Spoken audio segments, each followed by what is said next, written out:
especially I work for a company called Participle to help design and run social businesses.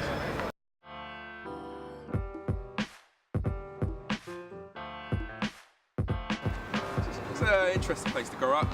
It's a strange area. It's a suburb of London, so it's relatively out there. It's outer London, so that meant my experiences growing up quite varied in the sense that I think you were one of the few ethnic minorities in the area.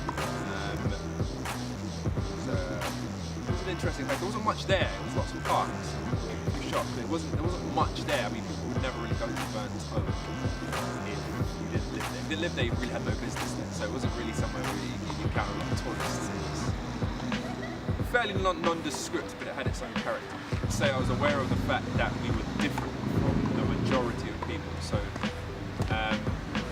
both the way I looked, but also the way we acted. So there was an element, I guess, I won't say exclusion, but I'd say there was definitely a noticeable difference because there weren't a lot of, given myself being Afro-Caribbean, there wasn't a lot of Afro-Caribbean reference points around me. So predominantly British, white, working class neighborhood. Yeah, I think that I did experience racism.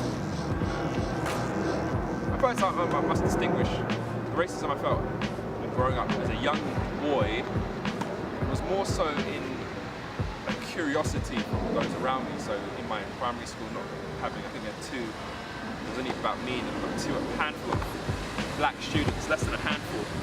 A lot of the racism I encountered wasn't really based on, I don't know how to say this, it wasn't based on any sort of solid dislike of black people. It was merely a misunderstanding or a novelty factor. That I was asked questions about going to the jungle and that sort of thing.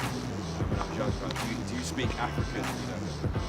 Those sort of questions where it was generally out of a bit more an ignorance than any malicious hatred.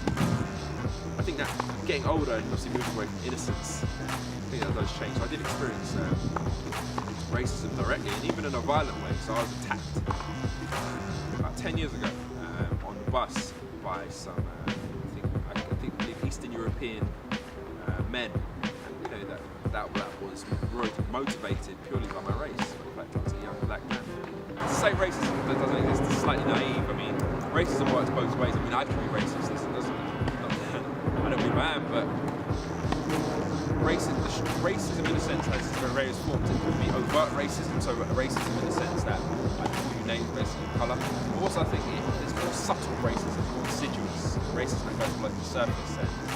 And I think that's more structural than any sort of individual. It's easy to point to individuals and say this person is racist. What's harder to point at is say there's a racist culture.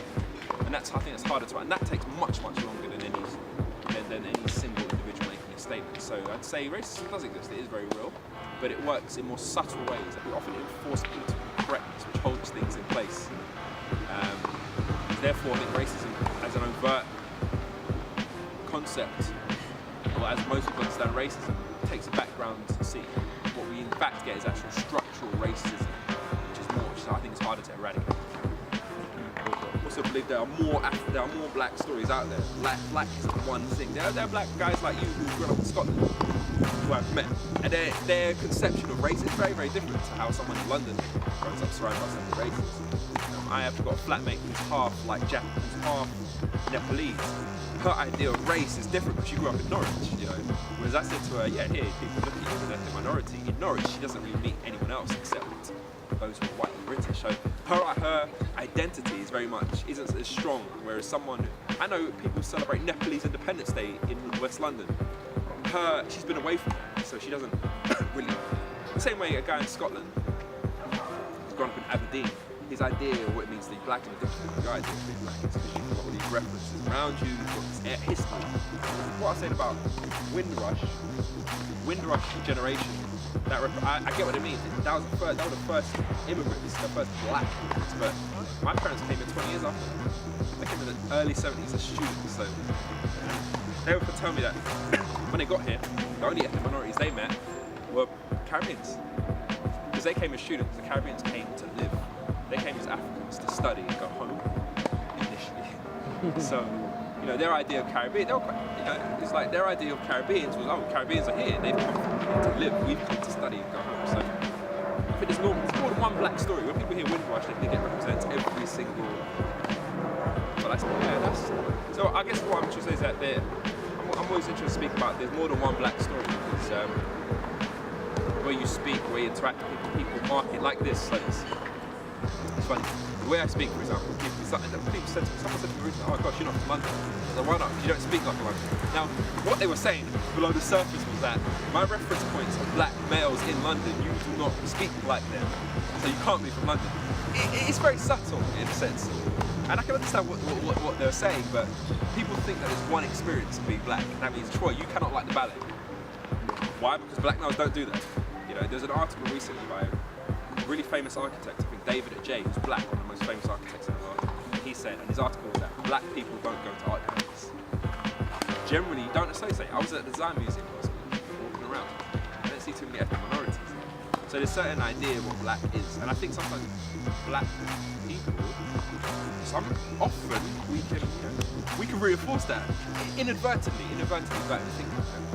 Like, like you are of Ghanaian extraction, so I can base all my assumptions that you should go to church, you should speak Ga, tree, whatever. There's a lot of assumptions I can make based upon the fact that you are of a certain skin tone. And when you say, nah, I don't, it's like, what's going on? Who are you? You know, what's this about? And I'm quite passionate about telling more than one story. I encourage my nephews to do that, to build your own story, to tell more than one story, not just. You should not like art galleries. You should not be creative. You shouldn't do anything with creative arts. Lo and behold, I listen to your iPod and I hear anything but grime or hip hop. Like, you know, like there's more than one story. It's so simple. It's like, you know, I've got my Spotify playlist. What am I listening to right now? The last track I listened to was Wretch 3-2, right? But I've also got the Oasis, you know, Morning Glory album. I've got the Foreign Exchange, who are R&B, the XX, who are sort of hipsters type. Friendly Fires. I've got what is it? 1975, the rock band. You know, Stone Roses. You know, but at the same time, I've got Beanie Man. I've got a bit of Ja Rule. You know, it's like, you know, what I'm saying, there's more than just one, man. There's more than one. You know, I've heard people say, you know, you talk like you're privately schooled. I mean, what the hell is that? What does that mean? What does that mean? I mean, that obviously means there's a reference to you speak. I believe you speak well. You know, you speak formally, or you're articulate. However, the way it comes across is not like that. I don't think it's intended to be. Oh gosh, you're articulate. It's actually, well, why do you speak like that? You know, you're a black male. You know, shouldn't you say water instead of water? You know, like that sort of stuff. So, but initially when I first heard that, that was said as an insult. It wasn't said as a sort of compliment. Now it could be, I can construe it as a compliment because I'm an adult. But as a teenager, I've seen it as probably an insult or a dig. It depends on how sincere it's done. I'm quite neutral to the whole Black History Month because I celebrate Black History anytime. But I recognise there's a good time, good chance to have a month and a day with special activities. I agree, definitely. I mean, the Brixton Cultural Archive has recently been opened, and some would argue, why do we need a Black Cultural Archive? Well, I think it's a good idea to gather these bits of information, to gather the collective history of black people in Britain and showcase it. So I'm in favour of a Black History Month. I don't believe it should be taken away. I think if I could add one suggestion, probably that we focus on telling more stories of black people in Britain, not just one narrative. Because I have Nigerian friends who come here relatively very wealthy. You know? Their experience of racism is very different to them. The sky's the limit. You know, when you talk about racism to them, it's like, well, why don't you just try harder? So there's more than one black experience. You know, you could put some of these guys together with some guys who are from, I don't know, say some really rough areas in the UK. They have nothing in common except the colour of their skin. And a few common experiences. So yeah, I'd love to tell more stories. We spend a lot of time looking, perhaps, like I know it's history, so you have to look back. We spend a lot of time perhaps looking back at the past and romanticising it instead of probably looking at, what's the future of this? Like, is there, like, 50 years from now, we're the ones who are going to have to be telling black history. It's like, what does black history look like 40 years from now? How are our children going to look at Black history today, like what we did in 2014? Think about that for a second. What's the Black history we're setting up? Because often it's based upon historical figures such as Nelson Mandela, Martin Luther King, and they have an important place in Black history, but there's also our story as well, which I think is important to recognise.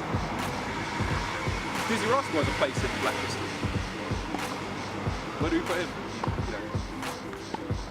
So that's all I'm curious. That's my thoughts on Black history.